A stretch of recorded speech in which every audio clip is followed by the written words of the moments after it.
তো এই পর্বে আমরা আলোচনা করব জাভাস্ক্রিপ্টের ফাংশন রিটার্ন সম্পর্কে। একদম সহজ ভাষায় যদি বলি, রিটার্ন হচ্ছে এমন একটি জিনিস যার মাধ্যমে আমরা কোনো ফাংশন থেকে কোনো রেজাল্ট বা মান বাইরে পাঠাতে পারি। তো একটা ফাংশন শুধু কাজই করে না, অনেক সময় দরকার পড়ে শেষে একটা রেজাল্ট আমাদের হাতে আনার জন্য। তো এই যে হাতের এই রেজাল্টটা আমরা নিয়ে আসবো, সেটাই হচ্ছে মূলত রিটার্ন। তো রিটার্ন কিভাবে কাজ করে সেই জিনিসটা আমাদেরকে বুঝতে হবে। আমাদের এখানে একটি উদাহরণ দেখতে পাচ্ছেন, একটা ফাংশন রয়েছে। এটা ফাংশনের নাম, যেটার নাম দেওয়া হয়েছে অ্যাড নাম্বারস, এবং দুটা প্যারামিটার দেখা যাচ্ছে এ এবং বি। এবং রিটার্নের মধ্যে দেখতে পাচ্ছি এ এবং বি যোগ করে দেওয়া হয়েছে, অর্থাৎ এই এ এবং বি এর রেজাল্টটাই আমরা রিটার্ন করে দিচ্ছি।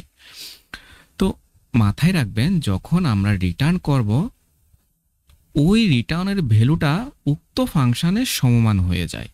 অর্থাৎ আমরা রিটার্নের মধ্যে যে ভ্যালুটাই পাবো, সেই ভ্যালুটাই এই জায়গায় চলে আসবে, অর্থাৎ অ্যাড নাম্বারসের মধ্যে চলে আসবে। আর অ্যাড নাম্বারস আমরা যেখানে কল দিব, মূলত আমরা এই যে রিটার্নের ভ্যালুটাই পাবো। তো চলে যাচ্ছি এডিটরে। এখানে আমরা যে উদাহরণটা দেখতে পাচ্ছি, একটা ফাংশন আমরা তৈরি করে নিলাম যে অ্যাড নাম্বারস, আর এখানে প্যারামিটার আকারে এ এবং বি এখানে যাচ্ছে। রিটার্নের মধ্যে ওই এ এবং বি কে আমরা এখানে যুক্ত করে দিচ্ছি। তো একটা জিনিস আমরা যদি বলি, রিটার্ন যদি না করি, আমি যদি রিটার্ন না করি, ধরে নিলাম আমি এখানে কনসোল লগও করতে পারি। আমাদের এখানে আমি এটা কনসোল লগ করি। স্বাভাবিক অবস্থায় আমরা যদি কনসোল লগ করি, তাহলে আমাদেরকে ফাংশনটি কি করতে হচ্ছে, আমাদের এখানে কল দিতে হচ্ছে এখানে।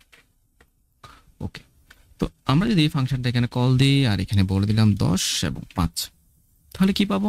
এই জায়গায় আমরা কনসোল লগটা পাবো। রেজাল্টটা কোথায় পাচ্ছি? রেজাল্টটা পাচ্ছি আমার এই জায়গায়। তো এখন এমনও তো হতে পারে, আমার এটা একটা ফাংশন, সেম ভাবে আমার আরো একটা ফাংশন যেটার নাম দিলাম অ্যাড নাম্বার 2, সেও কি করছে? এ এবং বি দুইটা প্যারামিটার এখানে গ্রহণ করছে। এখন আমার প্রশ্ন হচ্ছে, এই যে অ্যাড নাম্বার এ এবং এই অ্যাড নাম্বার দুটাই আমাকে যোগ করতে হবে, তখন কিন্তু ঝামেলা লেগে যায়। তো আমরা যদি এখানে যে রেজাল্টটা রয়েছে, সেই রেজাল্টটাই যদি এখানে সম্পূর্ণ নিয়ে আসতে পারি, তাহলে আমরা এই অ্যাড নাম্বার যেখানে কল দিব, সেখানে আমরা আমাদের রিটার্নটা পেয়ে যাব। তো এখন ব্যাপারটা হচ্ছে ঠিক এই রকম। আমি এখানে রিটার্নের মধ্যে বলে দিলাম এ প্লাস বি। তাহলে এ প্লাস বি, এই যে 10 যোগ 5 কত হলো? আমরা কিন্তু এখানে 15 পাচ্ছি। মূলত এই 15টা সমান সমান আমাদের এখানের মধ্যে চলে আসবে।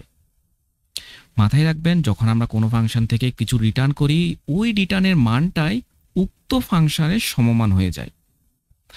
অ্যাড নাম্বার মানেই হচ্ছে আমাদের 15, অ্যাড নাম্বারস মানে হচ্ছে আমাদের 15, কারণ এই যে নাম্বার, এই যে আউটপুট রিটার্ন যেটা এখানে আসছে, সেই রিটার্নটা সম্পূর্ণ এটার উপর চলে আসবে।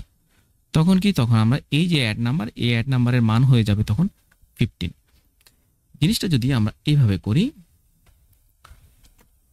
আমি এখানে বলে দিলাম রেস, অর্থাৎ রেজাল্ট, একটা রেজাল্ট নিলাম। এই রেজাল্টের মধ্যে আমি দুইটা ফাংশনকে এখানে পাস করাবো। একটা ফাংশনের মধ্যে আমি বলে দিলাম 10 এবং 5 যাবে। অন্য একটা ফাংশন সেম ভাবে এই ফাংশনটার মধ্যেও আমরা কি করব? পাস করব। এখানে আমি পাস করব 20 এবং 30। তাহলে ব্যাপারটা কি হলো? এই অংশের মধ্যে কি হলো? এই অংশের মধ্যে আমরা রেজাল্ট পাচ্ছি 10 এবং 5 যোগ করে কত পেলাম? 15। ঠিক সেম ভাবে এই ফাংশনের মধ্যে 10 এবং 20 যোগ করে কত পাবো? 50।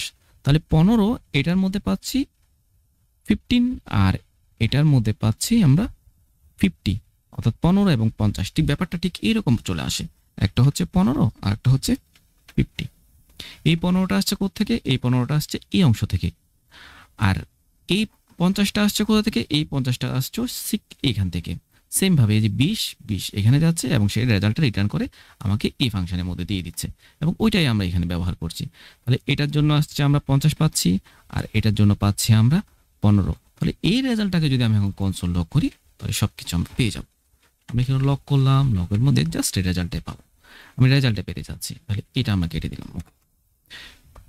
আমরা যদি আউটপুট দেখি, 65, তার মানে 15 এবং 50 যোগ করলে কত হয়? 65। তো দেখেন আমরা কিন্তু এখানে যে মানটা আসছে, রেজাল্টটা আসছে, সেই রেজাল্টটা আমরা সম্পূর্ণরূপে আউট করে ফেলছি। তাহলে আমার এখানে অসংখ্য ফাংশন থাকলেও কোনো সমস্যা নেই। আমি রেজাল্টটা যদি আমি আউট করে ফেলি, এই রেজাল্টে আমি যেখানে প্রয়োজন সেখানে আমরা ব্যবহার করতে পারবো। মূলত আমাদের কাজ করার ক্ষেত্রে আমরা অনেকগুলো ফাংশন তৈরি করে রাখি এবং যেখানে যেখানে যে ফাংশন প্রয়োজন সেখানে সেই ফাংশনটা আমরা কল করে দিই। কল করলে কি হয়, আমরা রেজাল্টটাই আমরা এখানে নিয়ে আসি মূলত। তো রেজাল্টটা যদি পেয়ে যাই, ওই রেজাল্ট দিয়ে আমরা অন্য কোনো কাজও করতে পারি, ঠিক যেখানে এই কাজটা করা হয়েছে। এখানে এই অংশ দ্বারা একটা যোগফল বের করা হয়েছে, এই অংশ দ্বারা একটা যোগফল বের করা হয়েছে। তাহলে এই যোগফলের সাথে এই যোগফল যখন আমরা যোগ করছি, তখন আমরা রেজাল্টটা পেয়ে গেছি। তাহলে অনেকগুলো কাজ আমরা একসাথে করে ফেলছি। তো রিটার্ন ছাড়া হলে আমাদেরকে এখানের ভেতর কনসোল লকটা করতে হবে। আর রিটার্ন যখন আমরা করছি তখন আমরা যে কোনো জায়গা থেকে সেটা আমরা অ্যাক্সেস নিয়ে কাজ করে ফেলতে পারবো। এই হচ্ছে রিটার্নের মজা। আর সবসময় আমরা দেখবেন যে রিটার্ন নিয়ে কাজ করছি। মূলত আমাদেরকে রিটার্ন অহরহ ব্যবহার করতে হবে। আপনি যতই গভীরে যান না কেন, সবসময় দেখবেন যে আমরা এখানে রিটার্ন করছি। তো এই হচ্ছে আমাদের রিটার্নের কাজ। তো রিটার্ন দিয়ে কি হয়, ফাংশন থেকে কোনো রেজাল্ট বা আউটপুট আমরা কি করি, ফেরত পাঠাই দিই। তো এইখান থেকে রিটার্ন মানে কি, এই জিনিসটাই আমরা ফেরত পাঠাচ্ছি কোথায়, এখানে। তার মানে এর ভেতর চলে আসবে। একে যেখানে কল দিব তার মানটাই হচ্ছে আমাদের এটা। সেম ভাবে আমাদের আরেকটা জিনিস মাথায় রাখতে হবে, রিটার্ন শব্দ যদি আপনি ব্যবহার করেন বা কিওয়ার্ডটা যদি ব্যবহার করেন, এইখানেই আমাদের কোডটা কিন্তু এক্সিকিউট হয়ে যাবে, অর্থাৎ এখানেই থেমে যাবে। সে পরের লাইনে যদি এখানে কিছু লিখেন সেটা আর কাজ করবে না। মাথায় রাখবেন এই জিনিসটা, রিটার্ন সবার শেষে করতে হয়। তো আপনি যদি রিটার্ন না লিখেন তাহলে কিন্তু এই জায়গায় কি আসবে, আমি যদি রিটার্ন না লিখলাম, জাস্ট এতটুকুই রাখলাম, আমার এখানে কাজ করবে না, নান চলে আসবে। নান চলে আসবে, আর স্ট্রিং এর ক্ষেত্রে আপনার আনডিফাইন্ড চলে আসবে। তো এই জিনিসটা অবশ্যই মাথায় রাখবেন। আর অবশ্যই রিটার্ন দিয়ে কাজ করবেন। রিটার্ন দিয়ে আমরা মূলত সমস্ত জটিল লজিকগুলো রিটার্ন দ্বারা করে থাকি। তো এই হচ্ছে আমাদের আজকের টপিক, ফাংশন নিয়ে রিটার্ন। ধন্যবাদ সবাইকে।